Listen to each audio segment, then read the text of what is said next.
Vidyashree. Cook with Vidyashree चॅनलवर तुमचं मनापासून खूप खूप स्वागत आहे.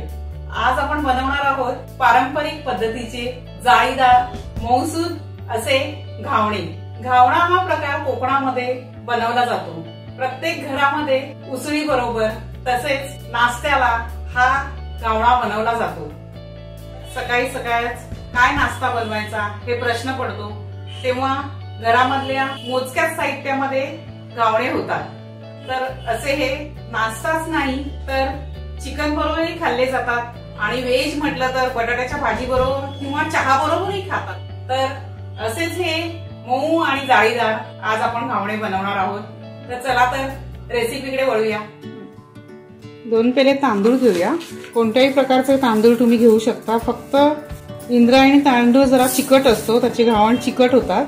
पण घावणे होतात पण चिकट होतात, त्यामुळे इंद्रायणी न घेतलेला बरा. बाकी कोणत्याही प्रकारचे तुम्ही तांदूळ घेऊ शकता. असे हे 2 पेले तांदूळ घेतले, ते आता धुवून घेऊया.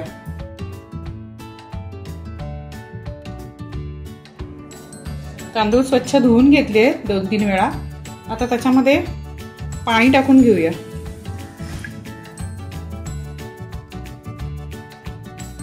आणि झाकण ठेवून रात्रभर किंवा 8 तास भिजत ठेवायचे आणि नंतर घावणे करायला तयार होतील. तांदूळ भिजून 8 तास झालेत. आता उघडूया आणि मिक्सर मध्ये वाटून घेऊया. एकदम मऊसूद आणि बारीक वाटायला पाहिजे, लोण्यासारखं वाटून घ्यायचं. जरा तर वाटून झाले ते बघा, असं गंधासारखं वाटून घ्यायचं, एकदम बारीक पेस्ट असते तसं.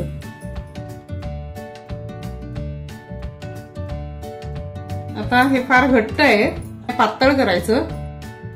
त्याच्यात पाणी टाकायचं. हे 2 पेले तांदूळ घेतले होते, 4 कप तरी पाणी टाकायला पाहिजे. तर हे पाणी मी जे तांदूळ भिजत घातले होते तेच पाणी आहे. ह्याच्यामध्ये त्याचं सत्व उतरलं असेल ते आपल्या शरीरासाठी चांगलं असतं म्हणून तेच घ्यायचं.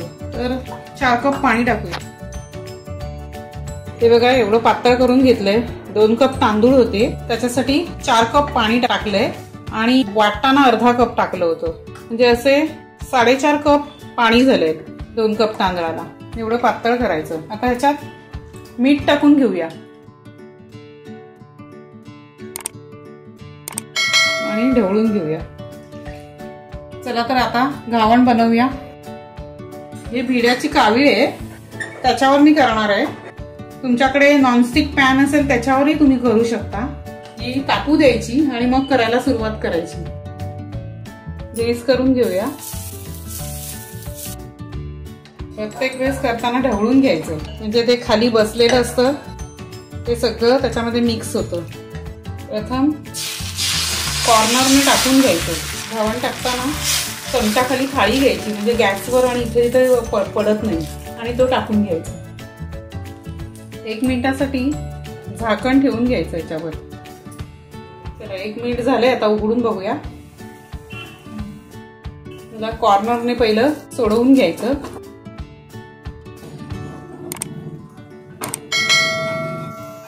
कसं आपोआप निघतोय.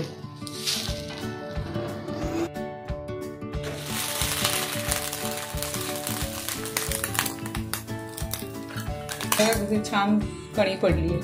आता हा याच्यावर काढून घेऊया जाळीवर, जे चिकटणार नाही. मग थोडीशी वाफ खायची हे झाल्यावर मग तो करून घ्यायचा.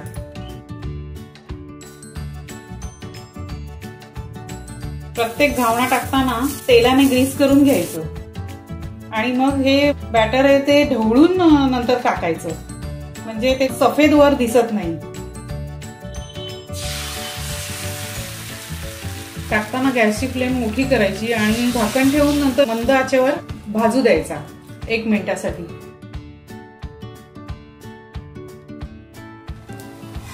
कशा आपोआप निघते. उचलून घ्यायचं.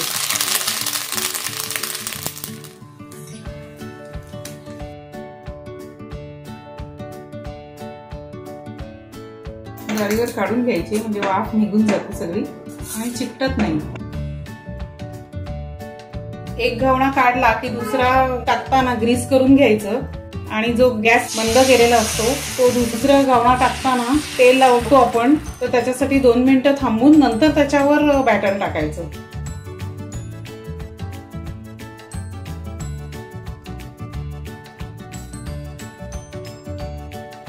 बघा कसे शुभ्र आणि लुसलुशीत झाले आहे.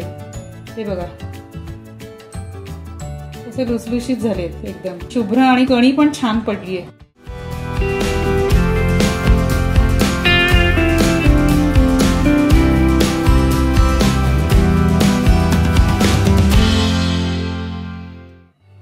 मऊ आणि अति शुभ्र लुसलुशीत असे घावणे तयार झालेत. तुम्हीही बनवा आणि तुमचे घावणे कसे झाले हे कमेंट बॉक्स मध्ये मला सांगा. आणि अशाच तुमच्या प्रतिसादाबद्दल धन्यवाद. ही रेसिपी तुम्हाला आवडली असेल तर नक्की लाईक करा आणि अशाच नवनवीन रेसिपी पाहण्यासाठी कुक विथ विद्याश्री चॅनलला सबस्क्राईब करा. धन्यवाद.